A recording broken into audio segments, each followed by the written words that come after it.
वर्ण और आश्रम की व्यवस्था का निरूपण किया। वर्ण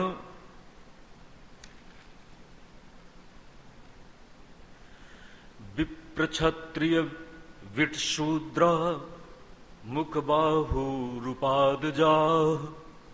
वैराजात पुरुषाज्जाता या आत्माचार लक्षणा गृहाश्रमो जघनतो ब्रह्मचर्यं हृदो ममो वक्षः स्थानात् वने वासो न्यासः शीर्षणि संस्थितः। भगवान कहते हैं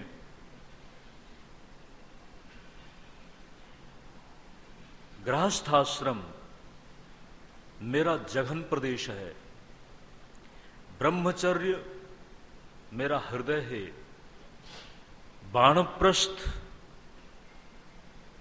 मेरा वक्षस्थल है और सन्यास मेरा शिरोभाग है। ब्राह्मण मेरे मुख से जन्म लेते हैं, क्षत्रिय मेरे हाथों से बाहुओं से, वैश्य मेरे उरु प्रदेश से और चतुर्थ मेरे पैरों से जन्म लेते हैं। ध्यान दें सज्जनों, भगवान के और वेदों में दी गई उद्घोषणा से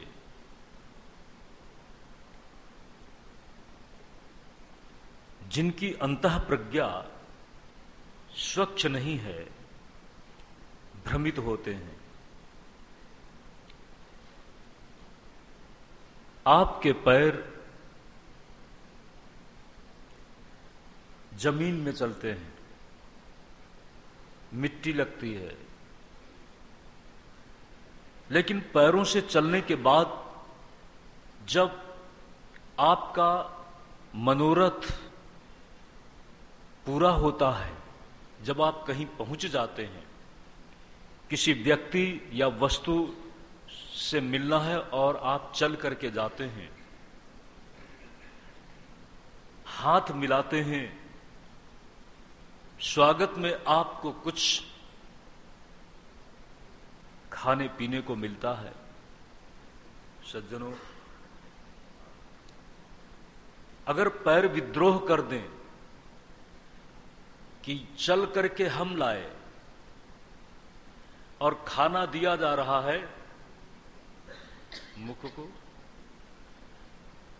अगर हाथ विद्रोह कर दें कि इतने दिन से हम खिलाते चले आए हैं, हमें क्या मिला?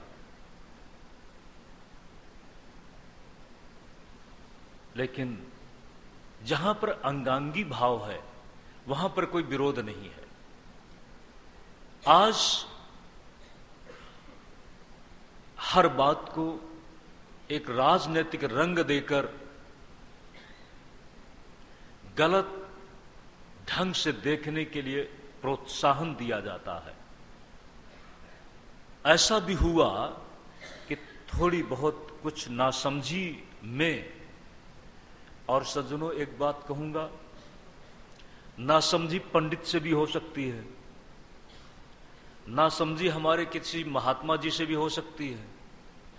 और पंडित जब शास्त्र की दुहाई देने लगता है, महात्मा जी जब अध्यात्मवाद के शिखर में होने की विशेषता से बात कर रहे हों, तो सहज ही लोगों के लिए उनकी बात एक आधार बन जाती है, प्रमाण बन जाती है। पर जरूरी नहीं है कि उनसे कभी गलती न हो, वो कभी नासमझ न हो, ऐसा नहीं हो सकता है। नासमझी का अपना स्तर होता है। बड़े पढ़े लिखे लोग भी नासमझी कर चुके हैं। अनपढ़ लोग तो मान लेते हैं कि मेरी नासमझी हुई है, लेकिन मुश्किल है कि बड़े पढ़े लिखे लोग अपनी उस गलती को भी औचित्य देने के लिए कोई आधार ढूंढते हैं। मानव गलतियां करता है, टू एरर इज ह्यूमन। तो बड़े लोगों ने गलती नहीं की हो ऐसा नहीं कहा जा सकता है। इसलिए हमारे समाज में कुछ गलतियां भी हुई हैं। एक शास्त्र की उद्घोषणा को गलत ढंग से भी व्याख्यायित किया गया है। उसी में कुछ बोलने का आधार मिल जाता है और मिला आधार। सज्जनों, हमारा समाज वर्ण में बटा हुआ था, लेकिन कहीं वह व्यवस्था की दृष्टि से एक साथ जुड़ा हुआ था। जिनको हमने शूद्र कह करके पुकारा वो हमसे दूर नहीं थे, वो हमारे लिए अछूत नहीं थे। आप भी अछूत हैं। यदि आप स्वच्छ नहीं हैं, ये विधान है कि यदि आप मंदिर जाते हैं तो कम से कम नहा तो लो। आप मुझे नमस्कार करने आ रहे हैं तो कम से कम यदि मैंने नहा लिया है, कम से कम तो आप इतनी जुटा लें कि स्नान कर लिया हो। अगर आपने स्नान नहीं किया है तो मैं निश्चित ही कहूंगा कि अभी मत छूना। जब मत छूना ये मैं बोल रहा हूं तो ये मतलब नहीं है कि मैं आपको ये कह रहा हूं कि आप मुझे छूने योग्य नहीं है।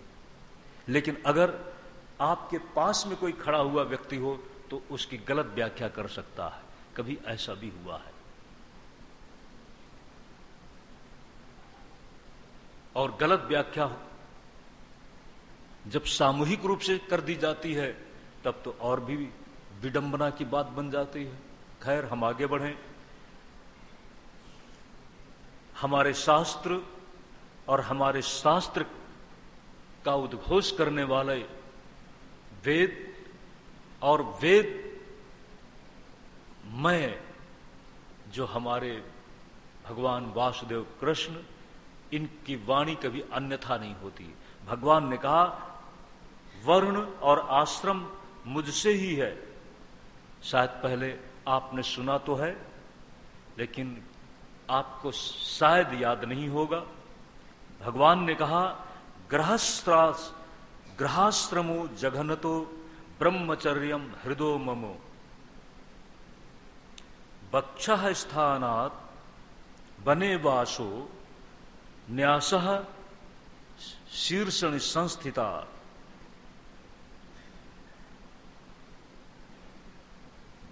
गृहस्थाश्रम मेरा जघन प्रदेश है, ब्रह्मचर्य हृदय रूप है, बक्षः स्थानात् बने वासो, ये जो वनवास है बक्षस्थल के रूप में है, और सन्यास मेरे शीर्ष में, मेरे शिरोभाग में स्थान रखता है। ध्यान दें सज्जनों, वर्णाश्रम की दिनचर्या और उसकी व्यवस्था का निरूपण करने के साथ हम आगे बढ़ेंगे। जो जिस जगह पर है अपने अपने परंपरागत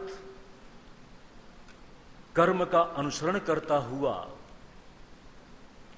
और अपने कर्म को भगवत विधान का एक रूप है,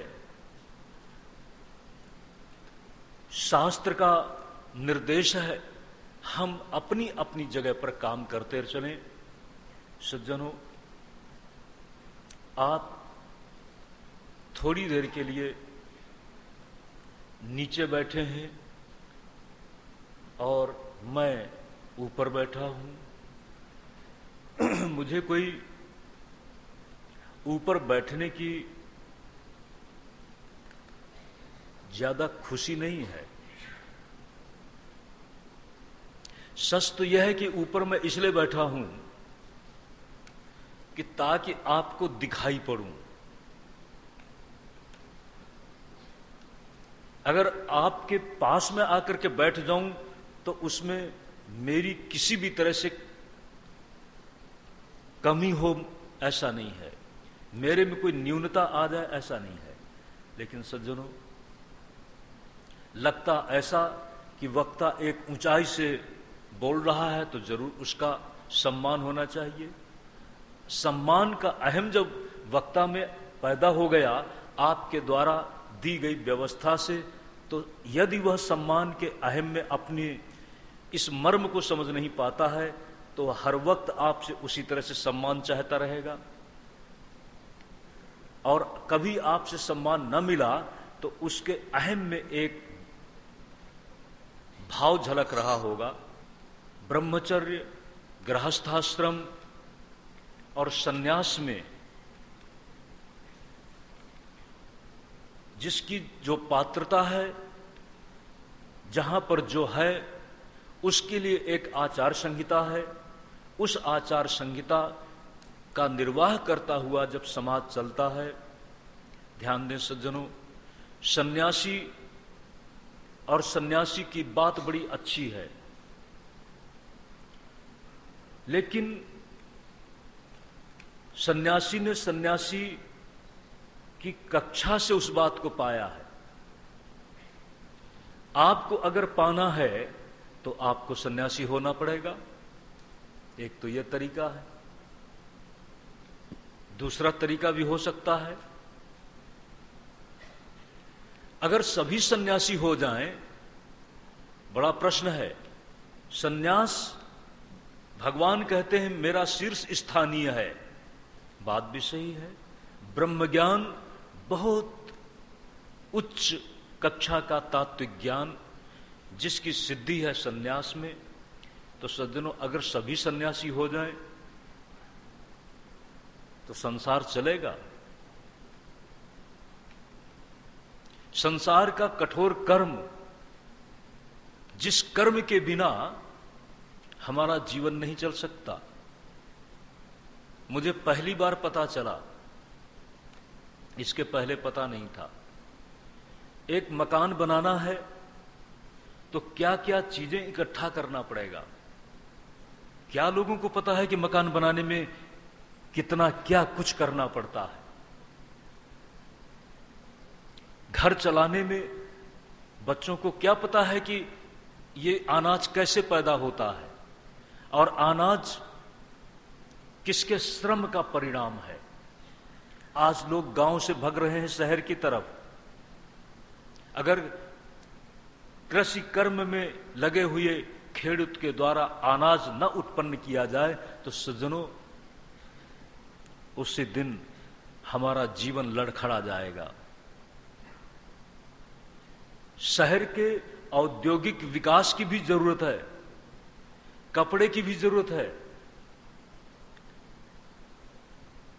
रहने के लिए मकान की भी जरूरत है और मकान बनाने वाले के लिए कड़िया की भी जरूरत है और उसके लिए उचित सामग्री की भी जरूरत है। सब कुछ जरूरत है सज्जनों। अगर ये बाबा जी ही आराम कर रहे हैं, बाबा जी जब देखो आराम कर रहे हैं, पता नहीं क्या पहाड़ तोड़ डाला। जब देखो गए दर्शन करने के लिए। सज्जनों, हमारे इस आराम के शब्द ने हमारे महात्मा जीवन को लांछित कर दिया। आराम कैसा, किस तरह का आराम? आराम करो,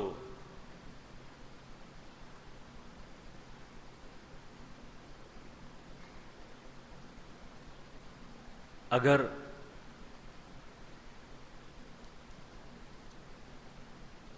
गलत अर्थ में ले लिया जाए तो आराम करो।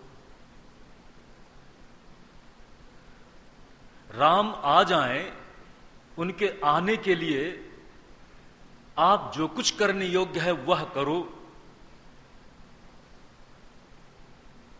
आराम, राम को बुलाओ और राम आ जाएं। आने के लिए आपको क्या क्या करना चाहिए? महात्मा तो इसी में था ना, राम को बुलाने में ही तो लगा हुआ था। और राम को अगर वह बुला ले चुका है तो सज्जनों आपसे भी मिला सकता है। सबको सन्यास अगर दे दिया गया, सन्यास की बात बड़ी ऊंची है, तो सज्जनों कर्म का चलता हुआ जो कठोर तंत्र, जिसके बिना जीवन नहीं चल सकता है। ईश्वर के बिना थोड़ी देर के लिए तुम अंधेरे में रह सकते हो, लेकिन तुम्हारा जीवन चलता रहेगा। लेकिन कर्म के बिना, शक्ति के सदुपयोग के बिना तुम्हारा जीवन नहीं चलेगा। ध्यान दें सज्जनों, महात्मा जी का ज्ञान, सन्यास का ज्ञान बड़ा ऊंचा है, लेकिन तुम्हें भी मिलना चाहिए। कैसे मिले? सन्यासी बनकर मिले, या एक उदाहरण देता हूं उसके अनुसार मिले। एक शहर का आदमी सज्जनों अच्छा दूध चाहता है, तो अच्छा दूध आपको कब मिलेगा? लोगों को बड़ा आग्रह होता है। थोड़ा पानी मिला हो तो कहेंगे कि क्या दूध है, पानी मिला हुआ है। तो आपको अच्छा दूध कब मिलेगा? पाउडर का दूध मिला तो भी अच्छा दूध नहीं है। तो अच्छा दूध आपको कब मिलेगा? जब आप गाय रख लें।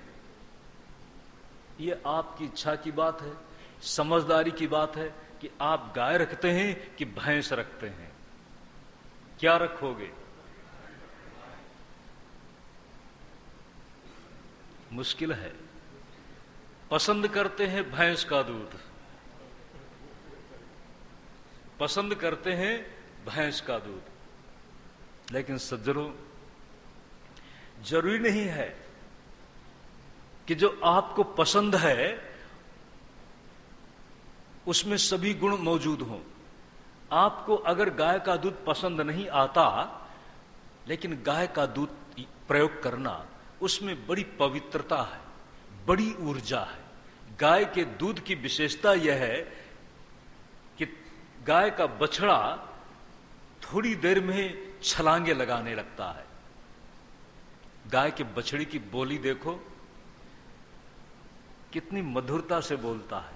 गाय के बच्चे की बोली सुना है? बहुत स्पष्ट बोलता है। जब बोलता है तो बा ऐसा बोलता है। और भैंस की बच्चे की बोली सुनो, शायद आपको सुनने को मिली ही नहीं होगी। भैंस के बच्चे का जन्म होता है और भैंस का बच्चा खड़ा होने में भी समय ले लेता है। सज्जनों, गाय की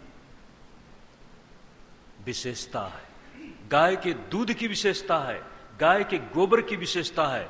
जहां पर गाय का गोबर होगा, कहते हैं वहां पर लक्ष्मी का निवास है। पंचगव्य की बात जब आती है तो गाय से ही संभव है, भैंस के गोबर से नहीं।